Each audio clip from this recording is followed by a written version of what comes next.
I hope so, and it's indeed possible. It depends on the members of the National Assembly, each whom has a responsibility to the French people, to the voters of their constituency, and before France too, which is at a rather serious moment.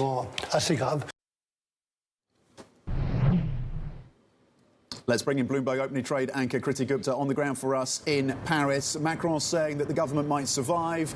Barnier suggesting it's possible as well. Wishful thinking, Kriti?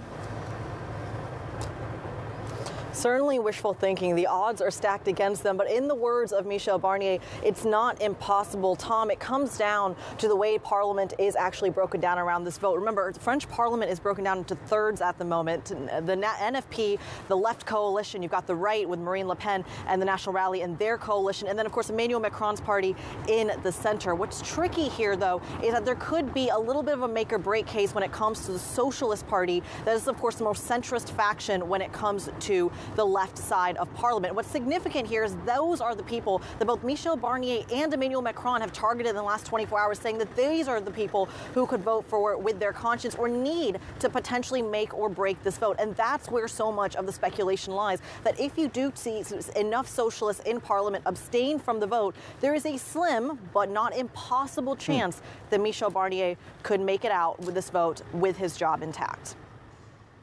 OK, well, that would be quite the outcome, wouldn't it? Slim but not impossible, as you say. Talk to us about the debt challenges of France and whether or not this is a broader challenge in terms of the prospects, the risks of a broader European debt crisis, Kriti.